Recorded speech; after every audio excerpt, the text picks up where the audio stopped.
Joining us now in Studio B is the newest qualified Olympian with BYU ties, Jared Ward. That is awesome. Thanks, guys. Jared, nice to have you in studio, man. Thanks for having me. I can't stop staring at your clean-shaven face. Where did your mustache go? I know. I keep hearing baby face all over campus, you know.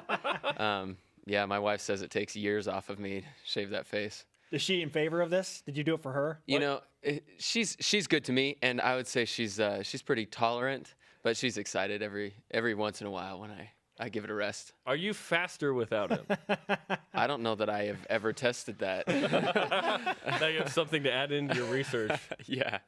Now tell us about that. But before we go into qualifying for the Olympics and the marathon, which is unbelievable, you're going to school right now, and is it master's or PhD? Remember? So I graduated with my master's last year, and I'm teaching adjunct here. In the stats department. Hey, would you just calm down a little bit? And you studied, what was it, splits in marathons or something? Yeah, I analyzed splits for a marathon, kind of trying to determine optimal pace, strategy. And apparently the research was really good, right? Yeah, it went well, and I like to think that I learned a couple things from it. You're going to the Olympics. When did the reality set in that I'm going to be competing for Team USA in Rio? I still don't know if it's all the way set in yet. You know, it's one of those things where it's been a dream, somewhere between a dream and a goal for my whole life. So you've spent so much emotion on it that by the time it actually happens that you wonder if it happened or not. But it was a pretty real feeling, giving my wife, a teary-eyed hug right after the race, and then Coach Eyestone and my parents there. There were some real emotions for sure. When did you first think, okay, the route to the Olympics is the marathon for me? Probably right after my first marathon. Back in that eligibility fiasco, kind of at the end of my college running there, where I had lost a season, and then it ended up coming back at the end of the season. At the onset of that, Coach said, well, we're not doing anything this fall. Maybe we should run a marathon. So in 2013, I ran Chicago. And in college, it was clear that the longer the race, the better. And then the marathon just made it all the more clear that it seems the longer the race, the better. Was it during that marathon, the Chicago Marathon, where we were like, oh, I can do this? Not so much during, but maybe in a careful analysis after. There's not a lot of positive feedback during the marathon. That brings up a serious question we had this morning, and that is, how does one develop the mental fortitude to go through just a grueling race like that? Well, you try to not be in the race mentally until halfway through. If you can get halfway through without having really spent any, I don't know, of your mental bank, then you can store it all away for later. And so, often in the beginning of the race, and if you're trained well, the first half shouldn't hurt too bad, So a lot of times I'm reading signs that people are holding up or laughing at the dumb stuff that people yell at you, or, and then watching what's going on around me. And then my focus narrows at the end of the race. And you try to save all that focus for those last few miles because you need it. What do people yell at you that you laugh at?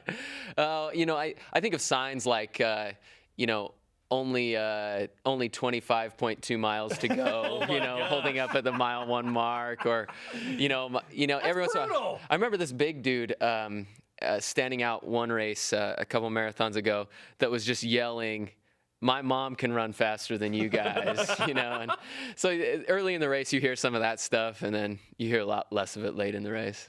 26.2 miles. I saw a sticker on a car the other day that said 0.2. That was my car, I think. Yeah. Got a kick out of that. I'm like, I need that sticker. I am all about 7 little that. stick figures on the back, too. Okay, you talk about how your wife has been good to you, and obviously it takes like a crew of support and a team that is encouraging you along the way. So who's in your crew? Who's in your circle of trust helping you get to where you are right now? I don't know that I could that I could make a bullet point list in the time that we have here. You know, there's been so many people along the pathway that have facilitated that. I've always felt like that, you know, a lot of people could accomplish what I have and more had they been dealt the royal flush of players that I have. But, you know, the quick standouts are, you know, mom and dad that gave me every opportunity, and my siblings that helped to motivate and push me and encourage. And then good high school coaches and supporters that way, and then good college coaches and trainers and massage therapists. My wife's actually a massage therapist. And then, you know, and then it comes to the big one, you know, my wife who cooks for me and takes care of our kids and is my massage therapist and encourages all sorts of sacrifices in terms of our family lifestyle to facilitate the running. And you know, there's certainly a lot of players.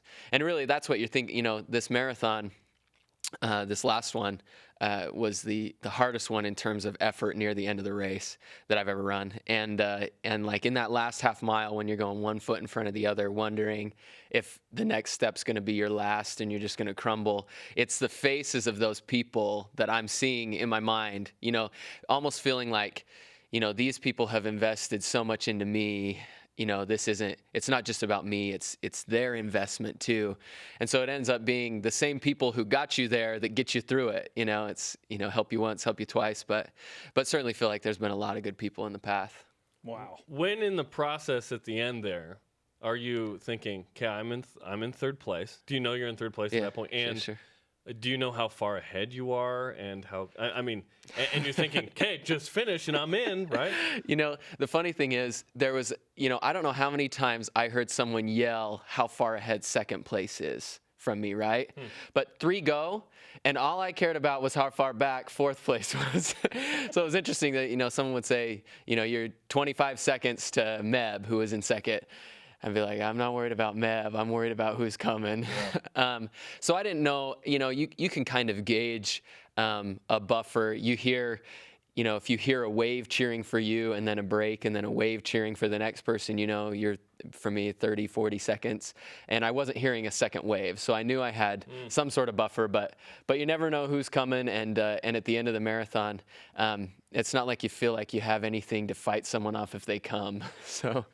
So I certainly was, you know, hoping for that. And there's a hairpin turn with about 400 meters to go in the race. So when I turned around and looked up and couldn't see fourth, that was the sigh of relief and kind of the first, you know what, I think I'm going to make it to the line. That was the moment. You turned and that was the moment? Yeah, that was the moment. You know, the faces of the support cast that I have, you know, seeing my wife and my parents in my mind, coaches got me to that hairpin turn. And then when I turned around and didn't see fourth place, then I could take it from there. Jared Ward just qualified to run the marathon in the 2016 Olympics in Rio, Brazil. He's joining us in Studio B. What did you do to celebrate that night or in the following weeks to knowing that you're going to the Olympics? Oh man, it took until about 7 o'clock that night for my stomach to feel normal again. You know, I ended up drinking about 2 gallons of water in between when I finished the race and that evening before I felt like I was back up to my, you know, normal hydration. You know, it was just so hot. And so there wasn't a lot of immediate celebration in terms of food. And, you know, it was like laying on a bed and my wife was massaging me and the kids were trying to jump all over Dad, you know? Yeah. But the next day on Sunday, we hopped on a cruise ship and set off for Catalina Island in Ensenada, Mexico. And that is the way to recover from. That's the first time I've done that from a marathon. And I think in terms of anything that I learned from this marathon, it was the way that you recover from a marathon is you go on a cruise. How does a marathoner get his run on, or maybe you didn't, on a cruise ship? Well, when it's days after the marathon, you don't. You just nice. You just enjoy it. But for the enthusiast, there's often a about 11 laps to the mile track. You can go and hack it. You know, yeah. My son wanted to race me. My son didn't get that I just ran a marathon. Right, he's 3 years old. He wanted to race me every day on that track. Right, but no, they're good. You know, I've in times past. I haven't been on that many cruises, but when it's in the middle of training, you try to get on a treadmill and then you get to port and you go tour Mexico. You know. Have you thought at all in depth about what that moment will be like when you walk in for the opening ceremonies in the Summer Olympics? You know, in fact, I was asked, was I planning to attend the opening ceremonies? They told me that it's on August 5th, and then my race is on August 21st. And I was kind of like, oh, I don't know, that's a long time. And then, you know, and then talking with Coach about it and thinking about, you know, that moment, I think I got to go and be a part of it. But yeah, I think that may be, you know, you were asking, has it hit that I'm running in the Olympics? That might be when it really hits. I don't know. Yeah. Just don't go swimming. Yeah, You know did you see that? Did you see that pool Yeah. or the Oh, little my lake? Yeah, I'm goodness. glad I'm not a triathlete. We would love if you have an opportunity to bring us something back for the set from the Olympics. Okay. If yeah, you I'd be have a happy. chance. You don't from that lake or just from Hey, whatever. Do you want to bring a piece of garbage back from that lake? That's cool. This is Olympic garbage. We will. I'll find you something special. Something We'll do that. awesome for the set would be Sweet. Garbage. Sweet. Not garbage. Not garbage. Yeah. Jared, we'd like you to sign the flag on your way out to our new Stretch Y flag. We need your awesomeness in Studio B. Sweet. I can do that for you. Thanks, Jared.